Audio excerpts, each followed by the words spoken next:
de abri-la. Deus amado, obrigado, Senhor, por essa oportunidade tão gostosa que o Senhor nos dá, Pai, de estarmos aqui juntos mais uma vez. Nós somos tão pequenininhos, Pai. O Senhor tão grande, difícil compreender seu caráter, seus desígnios, seu amor por nós. Mas, Senhor, o Senhor nos revela, através da sua palavra, tantas coisas boas.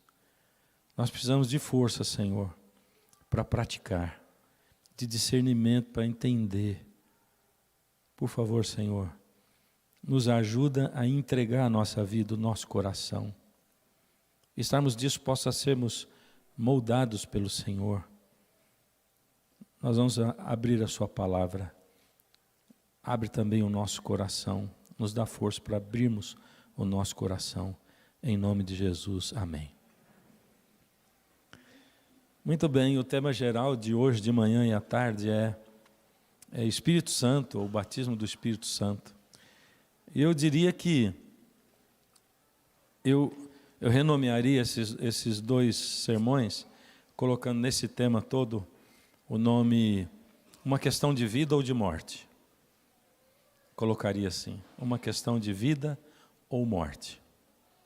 E aí você vai entender por que ao longo do dia, uma questão de vida ou morte. Nosso primeiro texto está em Lucas, no capítulo 2. Eu gostaria muito de cantar antes, depois do sermão. Infelizmente estou tossindo há um mês. Ontem, hoje melhorou um pouquinho a tosse, mas eu estou sem voz para cantar. Mas vamos lá, Lucas 2, verso 25 em diante. Você pode abrir na sua Bíblia, seu celular. E se não quiser abrir, quiser só acompanhar, faça também. Havia em Jerusalém um homem chamado Simeão. Homem esse justo, piedoso, que esperava a consolação de Israel. Eu vou parar um pouquinho aqui, só para a gente pensar o que era a consolação de Israel. E você vai ver daqui a pouquinho no próprio texto, que essa consolação de Israel que ele esperava era a vinda do Messias, o aparecimento do Messias. E o Espírito Santo estava sobre ele. Revelara-lhe o Espírito que não passaria pela morte, antes de ver o Cristo do Senhor. Movido pelo Espírito, foi ao templo, e quando os pais trouxeram o menino Jesus, para fazer com ele o que a lei ordenava, isto é, apresentar o bebê, dedicar o bebê, o primogênito, Simeão o tomou nos braços e louvou a Deus, dizendo: Agora, Senhor, podes despedir em paz o teu servo, segundo a tua palavra, porque os meus olhos já viram a tua salvação, a qual preparaste diante de todos os povos, luz para a revelação aos gentios e para a glória do povo de Israel. E estavam o pai e a mãe do menino admirados do que dele se dizia. Vamos parar por aqui. Esse texto aqui, ele aquece demais o meu coração. Demais mesmo. Imagine que eu chegasse para vocês hoje e abrisse a mensagem dizendo assim: irmãos, eu quero revelar para vocês que Deus me disse, revelou para mim, que eu não vou passar pela morte. Que o Senhor Jesus volta a esse mundo antes de eu morrer. E aí, alguns diriam, amém. Outros diriam assim, que negócio é esse que Deus me revelou, não é? Toda vez que a gente vai para a Bíblia, a gente descobre que qualquer texto, em qualquer lugar da Bíblia, tem tudo a ver, primeiro, comigo particularmente, com você particularmente, e depois com a época na qual a gente vive. Esse tempo aqui, por exemplo, esse final do período intertestamentário, que é quando terminou o Velho Testamento e começou o Novo. Foram 400 anos sem a revelação de Deus, ou sem palavra profética. Ou seja, já fazia 400 anos que ninguém no povo de Israel se levantava para dizer assim, segundo a palavra do Senhor, eu vos digo. Não tinha profeta em Israel. 400 anos é muito tempo, não é? Estamos nós aqui comemorando 60 e parece muito tempo, não é? 400 anos para um povo, sem a palavra de Deus, deixa a sensação de que Deus nem se comunica mais com o seu povo, que não existirá nunca mais palavra profética. E mesmo as promessas, que eram as promessas do Messias, eles estavam aguardando o Messias fazia quanto tempo? Me ajudem aí. 4.000 anos.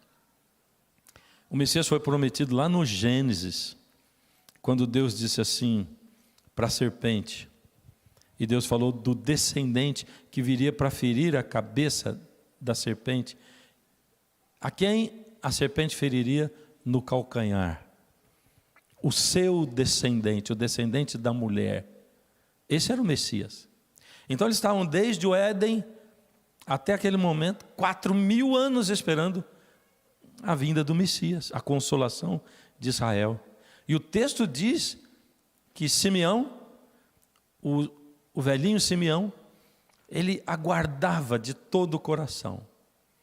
Porque existe uma diferença. Hoje nós estamos já aguardando a segunda vinda de Jesus há 2.000 anos. Será que o Senhor vai deixar completar mais 2.000, 4.000 ao todo de novo? O que você acha? Eu acho também que não. A verdade é que a gente não sabe, né? Porque ele não disse o dia e nem a hora, né? Mas eu acho que não. Sinto no meu coração que não. Mas Deus gosta de deixar a gente esperando, não gosta? Ele bota uma esperança lá, ou seja, 4.000 anos aguardando o Messias. Aí nasce o Messias, ele faz um ministério de 3 anos e meio, e ele diz assim, eu voltarei. E ficamos nós aqui aguardando tudo de novo. Deus gosta de deixar a gente esperando. Ele tem os motivos dele, né? A gente pode até tentar achar quais são. Talvez porque nós também, nós gostamos de deixar as coisas para a última hora, né? Eu não sei, as pessoas dizem, se nós soubéssemos, né, a gente ia deixar tudo. Bom, Deus tem os seus motivos. O fato é que Ele mantém essa esperança, essa chama, aí. Agora, alguns aguardam de um jeito e outros de outro. E aqui diz que Simeão, ele esperava, ele aguardava a consolação de Israel. Quantas coisas tem que ver conosco, né? Faz quanto tempo que nós não temos revelação profética, alguém se levantando, segundo o Senhor me disse, eu digo. Há quanto tempo nós estamos aguardando pela vinda do Messias? O jeitão que estava a humanidade naquela época, muito, muito parecido conosco hoje. E o jeitão que estava a igreja, a instituição, também muito parecido com o jeitão que está a instituição hoje. Tudo muito parecido. Ou seja, essa mensagem é uma mensagem para a gente hoje. Como qualquer mensagem bíblica, como qualquer texto da Bíblia. Simeão aguardava no seu coração a vinda do Messias. Ele estudava as profecias, sabia que estava muito, muito próximo. E aí diz que Deus revelou para ele e diz que ele era profeta. Será que os outros sabiam que ele era profeta? Pensa, num tempo onde faz 400 anos que não tem um profeta, se alguém diz assim, o Senhor me revelou, é como eu disse para você, imagina que eu tivesse dito, o Senhor me revelou, não é? Muito complicado isso. E eu não sei se Simeão falou para alguém, porque a Bíblia não fala. Mas a minha imaginação fica voando, sabe? Quando eu leio o texto da Bíblia, fica voando assim.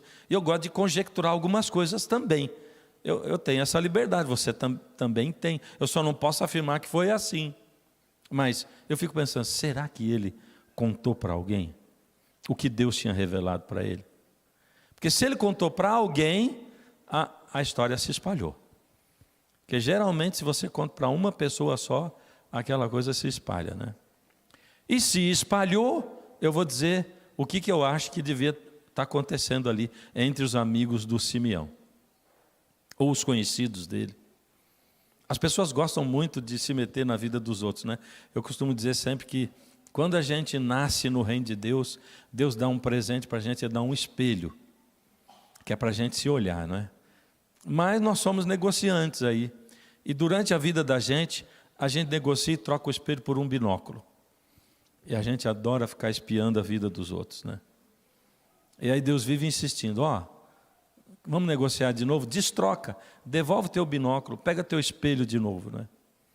E se Simeão falou para alguém, provavelmente tinha um zum das pessoas que diziam assim, olha só, Simeão foi dar com a língua nos dentes, diz que Deus revelou que ele não ia morrer sem ver o Messias, mas cada vez mais velho, cada vez mais velho, cada vez mais velho, e nada do Messias aparecer. Mas a Bíblia não diz se ele revelou ou não. Só diz que um dia ele foi ao templo. E quando ele estava lá no templo, de repente, quem chegou? Me ajudem lá. Quem chegou? José, Maria, levando o bebê Jesus. Que para os sacerdotes que estavam ali, representavam quem? Sabe, isso já não acontece muito aqui, porque você mora em edifício, né? Mas quando a gente morava em casa, sabe como é que é? Ou no interior, né? Domingo, alguém toca a campainha, você sai lá para atender, o marido sai para atender, a mulher fica em casa, fica 5 minutos lá fora, quando ele volta, a mulher fala assim, quem era? Ele diz, ninguém. Esse era exatamente José e Maria e Jesus, para quem estava lá no templo. José era o carpinteiro, ou seja, quem apareceu ali, carpinteiro, ele estava na base, né, econômica da pirâmide social de Israel. Ele era povão assim, classe C, D, E. Esse era o José. Então quem apareceu foi o Zé Ninguém, com a Maria Ninguém e levando o ninguémzinho. Era essa a figura. Não representava nada para ninguém. E a gente é capaz de fazer muitas coisas automaticamente sem prestar atenção. Por exemplo, você aprende a dirigir carro e é bem difícil no começo. Mas depois que você acostumou, você faz as coisas automaticamente. Você não fica raciocinando, o que eu vou fazer aqui, que marcha eu vou pôr. Raramente você vai fazer isso, né? Você simplesmente dirige. E isso é com tudo na vida da gente. Por exemplo, você vem à igreja. Você é capaz de cantar um hino todinho sem nem prestar atenção na letra? Quantas vezes, né? Capaz de ouvir uma oração pública e também não prestar atenção no que foi dito? Você é capaz de orar publicamente na igreja e também não conseguir falar com Deus? Porque você fica tão preocupado com as palavras que você vai dizer que você não consegue falar com Deus, você só recita chavões e coisas. É capaz ou não é? Sem dúvida, todos nós somos assim. E os sacerdotes no templo, eles também estavam acostumados com a lida do dia a dia. E aí todos os dias tinha primogênitos para serem apresentados ali em Jerusalém. Por isso, quando José e Maria entraram no templo, eles passaram desapercebidos, estavam na lista daqueles que teriam seu filho apresentado naquele dia, trouxeram o bebê, o sacerdote pegou o bebê, ergueu o bebê, disse as palavras de apresentação do primogênito, assinou o livro do primogênito, deu para os pais assinarem também e despediu os dois. Porém, ali no templo, tinha alguém que não viu aquela cena do mesmo jeito que os sacerdotes viram e as outras pessoas viram. Ele enxergou de um jeito diferente aquela cena. Para Simeão, José e Maria e Jesus não eram ninguém ou alguém mais. Eles eram a mãe do Filho de Deus com o Pai. E ele era o próprio Filho de Deus. Por isso, quando Simeão tomou o bebê no seu colo, eu imagino a mão dele trêmula. Seus lábios tremiam. E ele pegou o bebê e ergueu.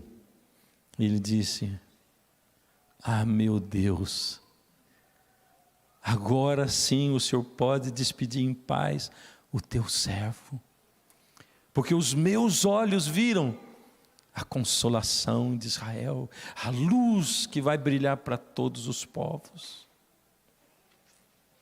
E o pai e a mãe ficaram admirados. Por quê? Simeão viu a cena de um jeito diferente que os outros que estavam ali. Por quê? O que tinha de diferente nele? O que fez com que ele visse aquela cena de um jeito diferente? Vou dizer para você que, para mim, esse foi o encontro de Jesus com um ser humano, onde se manifestou maior fé. Maior fé. Não teve nenhum outro encontro de um ser humano com Jesus, onde esse ser humano tenha manifestado mais fé do que o de Simeão. Sabe por quê?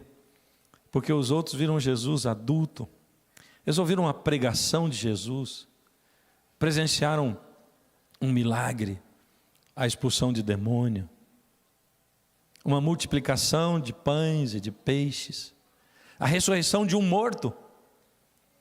Simeão não. Simeão tomou um bebezinho no colo. Mas ele sabia que aquele bebê era o Filho de Deus. Por que ele sabia? O que tinha diferente nele dos outros? O próprio texto responde para a gente. Você percebeu quando a gente leu aqui?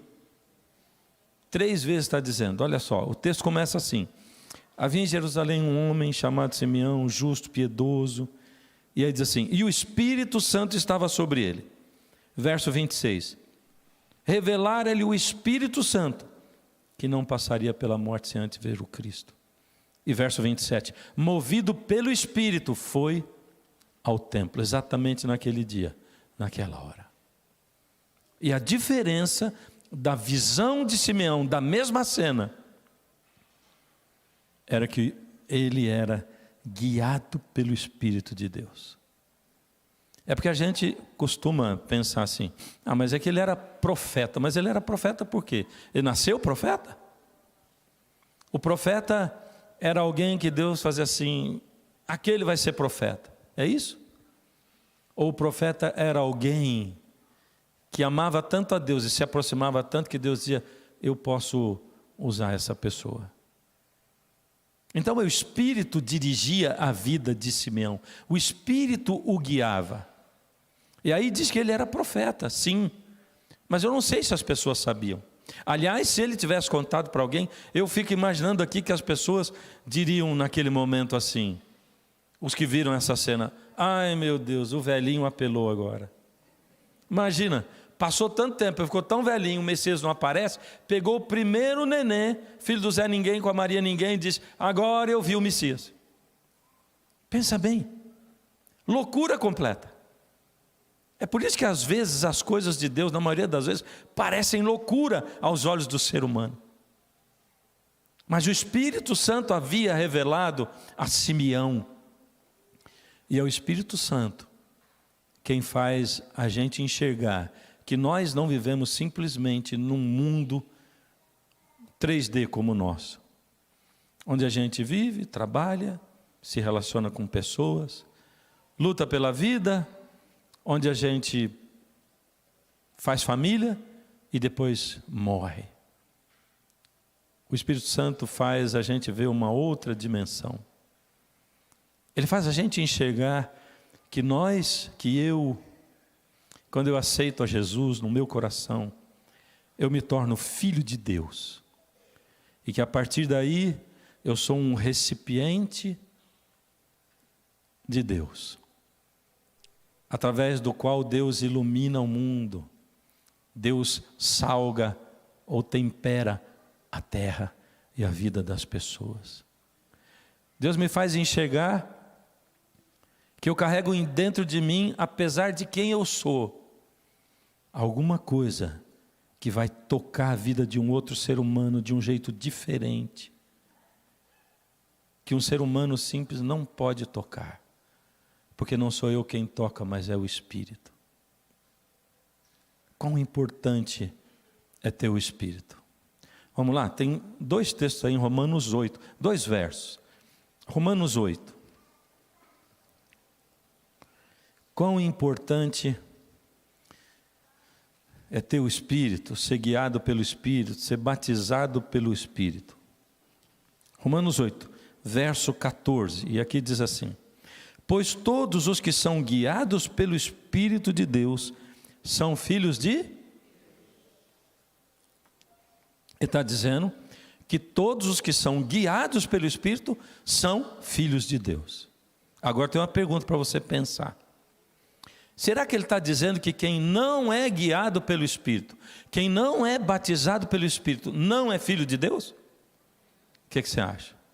O fato dele dizer que quem é guiado pelo Espírito é filho de Deus, será que também ele está dizendo que quem não é guiado, ou quem não é batizado pelo Espírito, não é filho de Deus?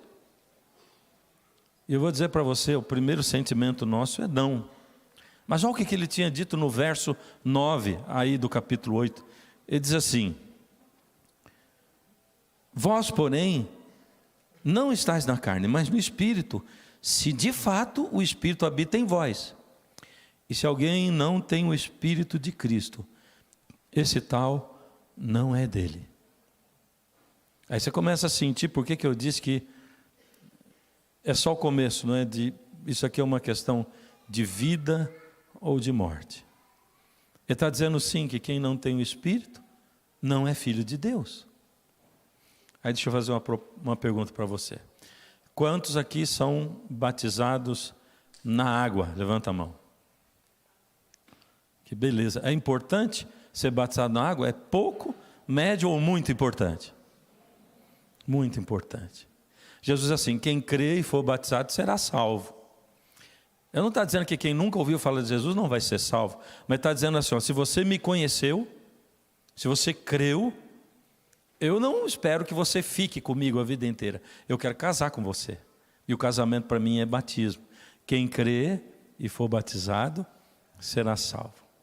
A gente vai ser assim, uma só carne, como ele disse lá na videira, né?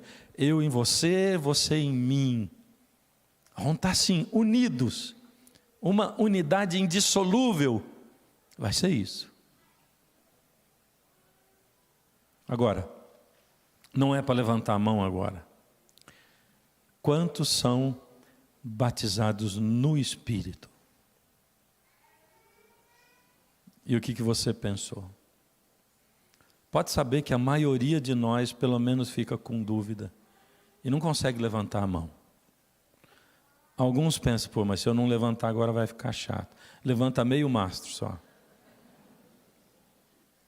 Outros têm certeza, né? E por que eu estou perguntando isso? É porque, pensa só, quão importante é ser batizado no Espírito? É pouco, médio ou é muito? E não é terrível que isso seja muito importante, mas que eu nem saiba se aconteceu comigo ou não, ou como aconteceu, quando aconteceu, se aconteceu.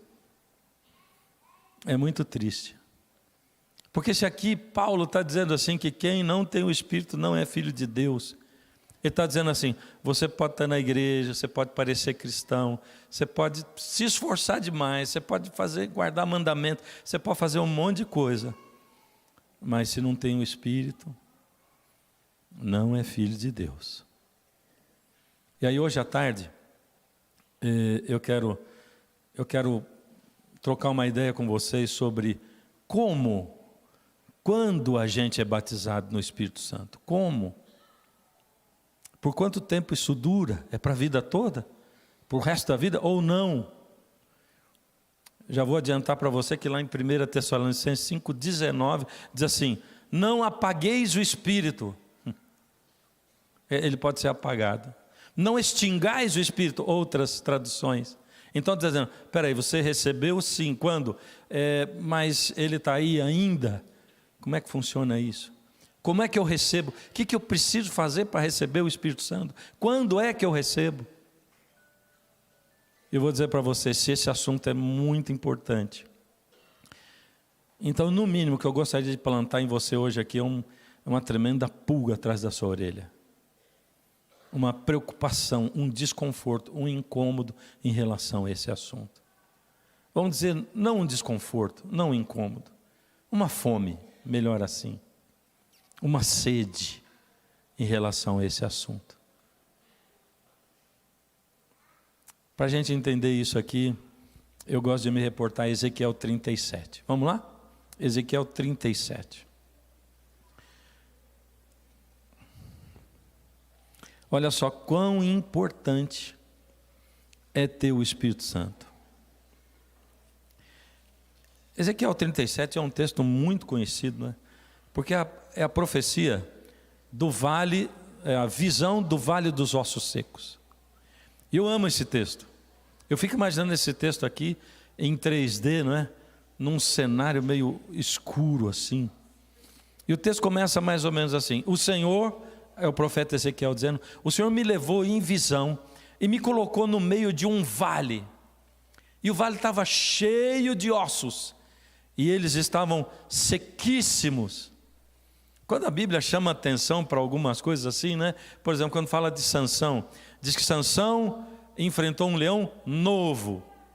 É uma ênfase para dizer quão forte ele era, porque ele derrotou aquele leão. Diz que quando ele foi amarrado, as cordas novas pareciam como fios de linha queimados no fogo, para dizer como ele era forte. Quando fala de Sara, fala que era muito bonita. Fala de Batseba, mesma coisa. E aqui diz assim: ele me levou para o meio de um vale de ossos, e eram muitos e estavam sequíssimos. Quer dizer, eram ossos que estavam ali. Primeiro, ele não diz que eram esqueletos, ele diz que são ossos. E se não são esqueletos, quer dizer que aquilo ali já foi cadáver, aquilo já foi esqueleto. Mas aquilo ficou tanto tempo que o vale encheu de água e baixou a água, deu sol, encheu de água e baixou. E aquilo foi passando tanto tempo, foi misturando, e agora não é nem esqueleto, os ossos estão misturados. E aí no verso 11 do capítulo 37, e eu acho que é esse mesmo, ali Deus diz assim: Então me disse, filho do homem, esses ossos são toda a casa de Israel. Eles dizem, os nossos ossos se secaram e pereceu a nossa esperança, estamos de todo exterminados. Deus estava dizendo assim: esses ossos, está vendo esse vale de ossos aí? Esses ossos são o meu povo, o povo de Deus. Naquela época, toda a casa de Israel. Nos tempos de hoje, esses ossos são quem? São quem? Nós no coletivo e no individual. É difícil dizer eu, não é não? Pensa bem, tem um treco que dói dizer, é isso, né? Esses ossos aí representam a mim, eles representam o povo de Deus, eles representam a igreja cristã. E olha o que ele diz assim, é porque eles dizem assim: nós estamos exterminados, nós estamos acabados. Aquele povo não tinha moral espiritual. Aquele povo não tinha autoestima espiritual. A autoestima espiritual deles era baixíssima. Eles estavam agora em Babilônia. Eles tinham sido conquistados. Eles eram quase que como escravos em Babilônia. Eles pensavam: Deus largou de nós. Deus não liga para nós, nós não temos Deus, não temos pátria, nós não temos nada. Fomos dominados pelo inimigo e pelos deuses inimigos. Estamos de todo exterminados. E nós, quem somos? Como é que está a nossa autoestima espiritual como povo de Deus? E aí acontece agora uma sucessão de eventos. Deus diz assim: Ezequiel, esses ossos aí por acaso não podem reviver? E o Ezequiel diz assim: é o Senhor que sabe, eu não sei. E aí Deus dá uma ordem para ele, diz assim: profetiza esses ossos. Profetizar na Bíblia é pregar, é ensinar. O profeta, ele era a boca de Deus, não era simplesmente o que dizia o futuro. Agora fica imaginando se eu chegasse aqui ao Rio de Janeiro, e aí aqui em Botafogo tem um cemitério, não tem? Eu conheço aquele cemitério, já fui lá algumas vezes fazer funeral lá. Aí o pastor me levasse para lá, dissesse assim: bom pastor, chamei você aqui para Botafogo, aí ó, Chegamos. Vai pregar aqui hoje. Aí eu entro no cemitério e digo, mas que coisa estranha, hein? Aniversário de 60 anos da igreja no cemitério. E eu digo, cadê o povo? Ele disse, está aí, pode pregar. Mas está aí onde? Eu disse, debaixo da terra. Mas está aí. É exatamente o que Deus diz para o profeta. Profetiza esses ossos. Não faz sentido pregar para quem está morto. E você acha que alguma vez Deus olha para o seu povo e prega como a quem está morto? O que é que você acha? Algumas vezes lá no fundo da minha alma eu fico perguntando, Deus, adianta viajar tanto para pregar, para cantar? Está fazendo algum efeito na vida das pessoas, na minha vida? Está fazendo, Senhor, algum sentido? Parece que entra aqui e sai aqui. Parece que não muda nada, nunca, nunca. E ele pregou. E agora, milagres. Primeiro, um vento impetuoso. Porque ele diz, vem, ó Espírito, dos 4 ventos da terra. E aí, o que acontece? Os ossos se juntam. Dá para ouvir o barulho dos ossinhos. E agora nessa fase eles já não são ossos mais. Eles são esqueletos. Na segunda fase do milagre, ele diz assim, agora as carnes e os tendões se estenderam sobre aqueles esqueletos. E por último a pele. E agora nessa próxima fase eles são cadáveres. Dá para ver o rosto deles, dá para reconhecer, esse é o fulano, essa é a ciclana, olha aquele ali, olha aquele outro, dá para reconhecer o rosto. E nesse ponto, o profeta diz assim, mas eles ainda estão mortos, porque falta-lhes o Espírito. O Espírito está com letra minúscula aí. Só que você vai ver daqui a pouco, que logo em seguida a visão, Deus diz assim, diz para todos Israel, eu vou derramar o meu Espírito com letra maiúscula. Deus está deixando claro que isso aqui é uma ilustração do seu Espírito Santo. Quando Deus diz assim, eles ainda estão mortos, porque lhes falta o Espírito. Isso quer dizer que se eu não tenho o Espírito, eu estou morto. Morto. E é possível uma igreja inteira morta? Porque lhe falta o Espírito? Sim, e aí você vê que o Walking Dead foi Deus que inventou. Porque uma igreja inteira de morto-vivo, pensa bem, quem quer participar de uma igreja de morto-vivo? Ah, vamos lá na minha igreja? Aí chega aqui, são os Walking Dead, a igreja Walking Dead. Só morto-vivo. A gente diz que é, a gente até parece que é, mas não é de fato. Esse é o problema de Laodiceia. E a gente vai encontrar todo o paralelo ali com Laodiceia. A última geração de cristãos da face da terra. Laodiceia tem um problemão. Ela acha que está bem, mas ela está muito mal. Laodiceia tem um espelho mentiroso. Quando ela olha, lá na casa do meu sogro tem um espelho, eu amo aquele espelho. Sabe porque ele emagrece a gente.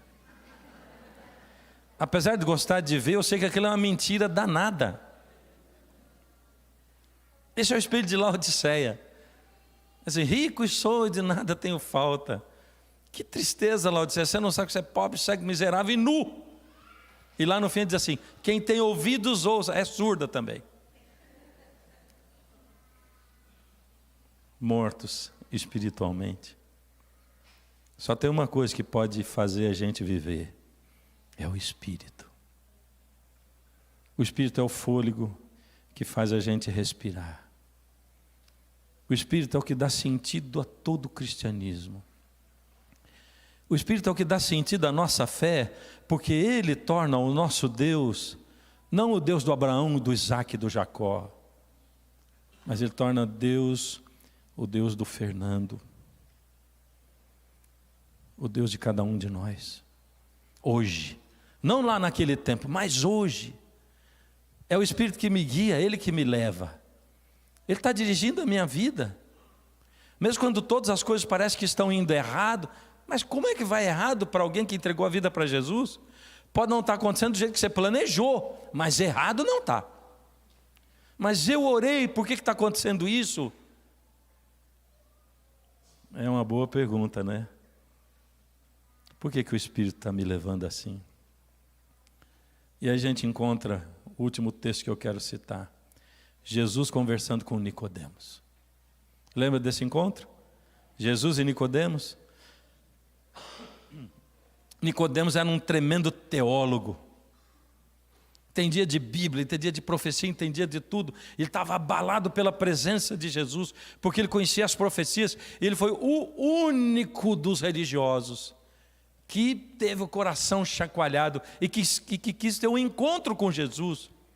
Olha, eu vejo na Bíblia Jesus lidando com prostituta, com ladrão do colarinho branco, e vejo ele tratando com pastores. Quando ele trata com pastor, me arrepia, porque com os outros é só acolhida, e com pastores assim, raça de víboras. É sério, me preocupa muito. Diz que eu faço parte de uma classe de pessoas que tem muita dificuldade de ser sincero e de se salvar.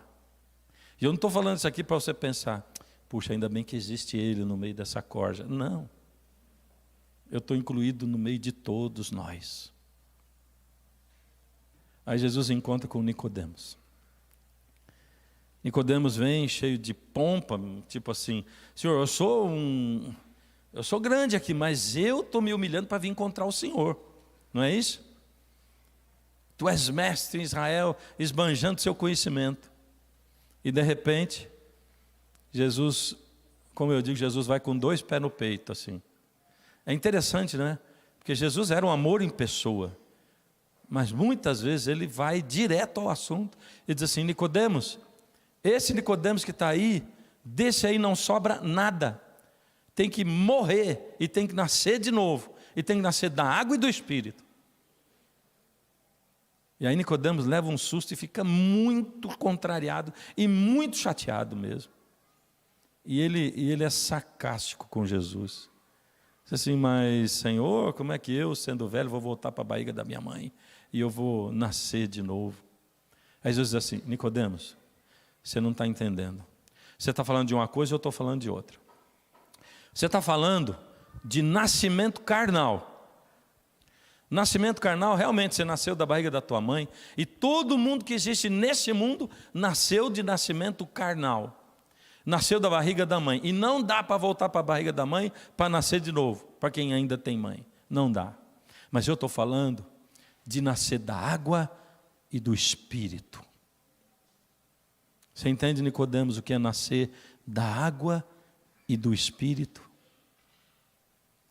Nascer da água e do Espírito é quando você entrega a sua vida na mão de Deus. É quando você deixa com que Deus opere em você. É quando você não desiste de Deus nunca, mesmo quando você já desistiu de você. Porque você fala, já entreguei tantas vezes, faço todo dia, e por que eu continuo cometendo os mesmos erros e eu não consigo vencer? Entregar tudo nas mãos de Deus é quando você abre mão de quem você é para ser o que Deus espera que você seja. É quando você entende que às vezes Deus não vai mudar a situação, mas Ele vai usar a situação para mudar você. E Jesus disse para Nicodemos mais ou menos assim, Nicodemos, você é um trem. Sabe por quê? O trem, ele anda no trilho. Então ele vai sair daqui e vai chegar lá. Só que a gente sabe por onde ele vai passar. Porque se ele sair do trilho, descarrila. Aí é acidente. E você aprendeu a ser um trem. Sabe o que é um trem, Nicodemos? Você faz a tua agenda. Você planeja o seu futuro. Você planejou a sua carreira, planejou a sua vida amorosa, sua vida. Você planejou tudo, Nicodemos. E isso, se isso sair do trilho para você é um acidente. Mas Nicodemos, eu não preciso de um trem,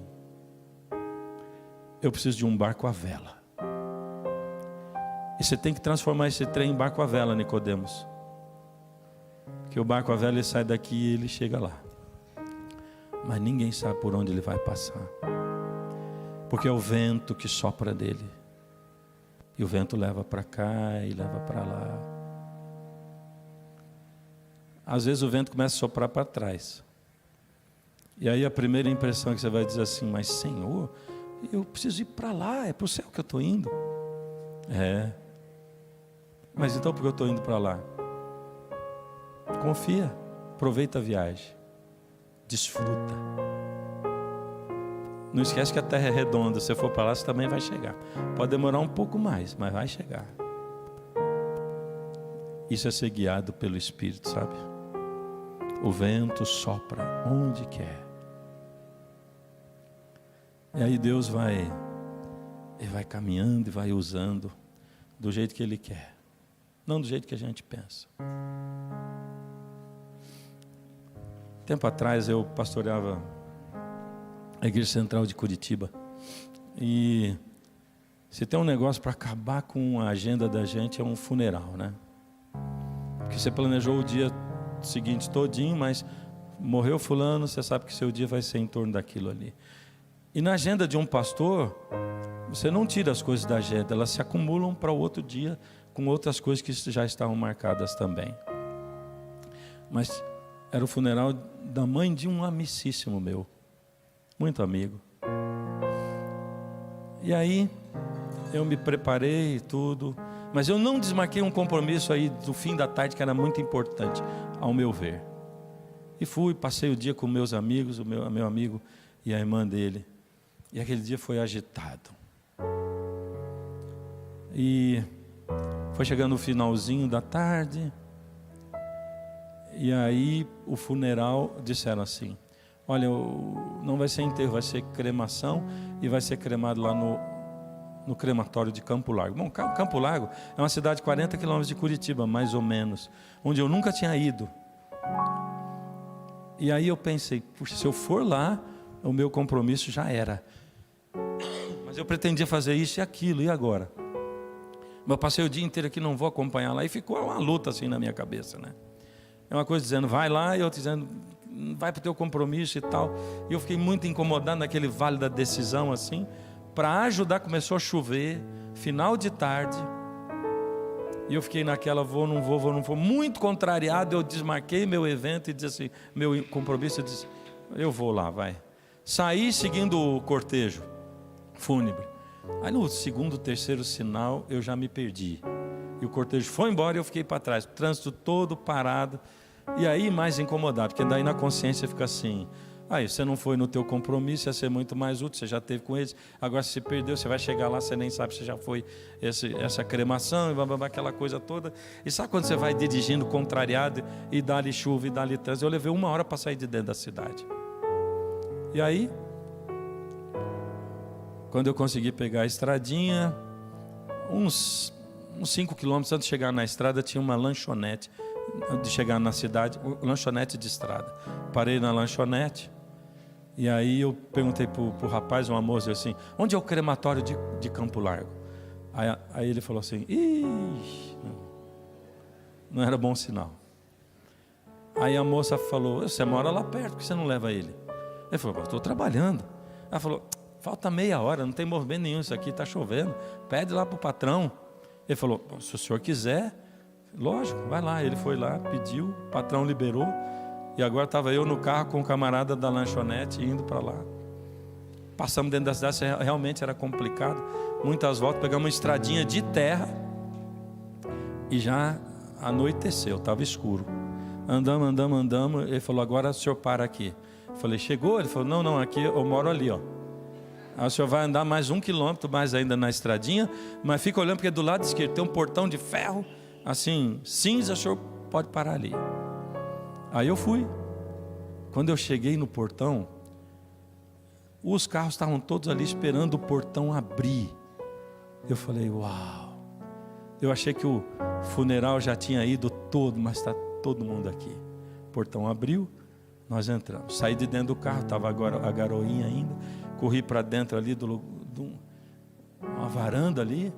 E fiquei esperando o pessoal sair do carro. Saiu um, saiu outro, saiu outro. Não tinha ninguém que eu conhecia. Eu estava no funeral errado. Pensei, não é possível, estou no funeral errado.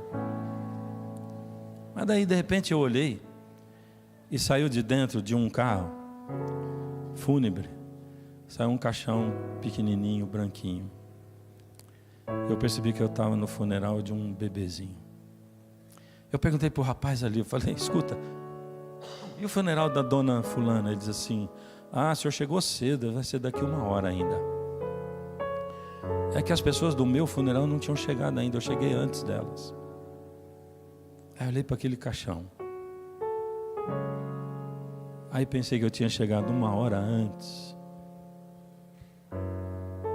E quando eu vi, procurei quem era o pai e a mãe, uma moça nova com capuz, chorando, o rapaz também, os dois estavam abraçadinhos. E na hora me veio um texto da Bíblia na cabeça, sabe? Veio assim, e Jesus olhando para aquela multidão, se compadeceu deles, porque eles eram como ovelhas que não têm pastor.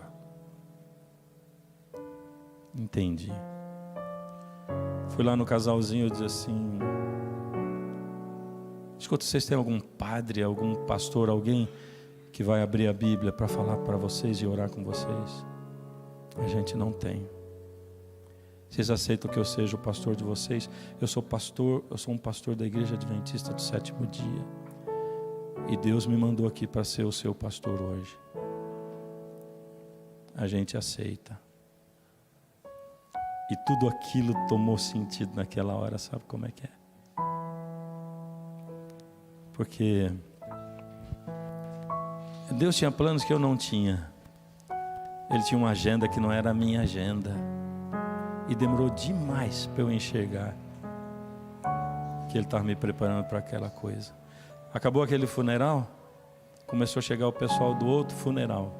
Fui lá despedir do meu amigo e da minha amiga e fui embora.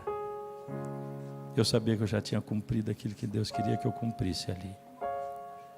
Mas quantas e quantas vezes eu não percebo, a gente não percebe. Quantas e quantas vezes Deus quer tocar a vida de pessoas de uma maneira especial, mas a gente passa rápido por elas, ou preocupado demais, ansioso demais, e a gente não enxerga que lá dentro daquele corpo tem um coração ansioso para receber um afago da mão de Deus, para ser aquecido pela chama do Espírito que ainda arde dentro do coração da gente. Por isso que todo aquele que é guiado pelo Espírito é filho de Deus. É por isso que quando o Espírito está aqui dentro, a gente se transforma num exército sobremaneira poderoso, como dizia Ezequiel 37.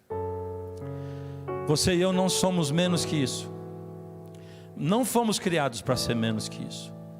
Você e eu não fomos chamados para ser menos que isso. Você e eu não fomos informados por Deus do plano da redenção para ser menos que isso. E você e eu não fomos chamados por Deus para pregar de uma outra maneira, a não ser no poder do Espírito. Aquele poder que faz com que a gente seja. Porque o mundo quer ouvir o que a gente prega. O mundo quer só ver o que a gente é. Ser. Mesmo com os nossos defeitos, sabe? Mesmo com eles. E hoje o Senhor nos reuniu aqui mais uma vez, nessa igreja, para dizer, filho, filha, eu tenho um plano para você. Aceita? Aceita ser barquinho à vela? As coisas com certeza não vão acontecer como você planejou. Mas quando você ficar com medo, ao invés de você dizer, meu Deus, para onde eu vou? Você diga, uau, ser guiado pelo Espírito é muito legal, porque a gente nunca sabe o que vai acontecer no dia seguinte. Eu quero convidar você para cantar comigo. Você sabe que eu não tenho voz hoje, né? Mas eu vou cantar com você é uma música que eu amo e que eu muitas vezes estou orando e ela sai dos meus lábios assim. E ela é assim, ó. Preciso me entregar, Senhor. Preciso a Ti me entregar. Preciso ouvir Tua voz a me falar. Não tenho nada a Te oferecer, somente um coração impuro e pecador. Mas aqui estou, me aceita, Senhor. Toma os meus pensamentos, meus dons e meus bens.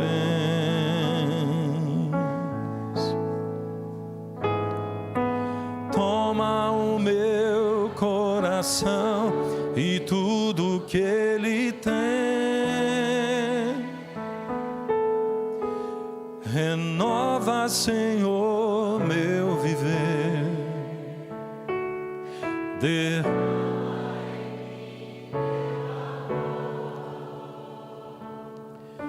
Quero para sempre servir-te por onde for. Quero para sempre seguir-te por onde for. Senhor, entregamos a nossa vida nas Suas mãos, mesmo sem ter poder para isso. Mas o Senhor diz que o Senhor opera em nós tanto querer quanto fazer. A gente conta com isso, Senhor.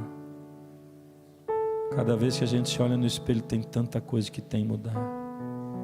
Hábitos que já tinham sido vencidos e que voltam a incomodar. A gente precisa do amor de Jesus no coração. A gente precisa, Pai, alcançar as pessoas através daquilo que nós somos. Então, por amor das outras pessoas, Pai, nos transforma, por favor.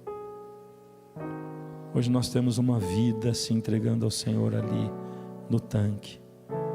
Batiza, Pai, na água e no Espírito. Em nome de Jesus. Amém.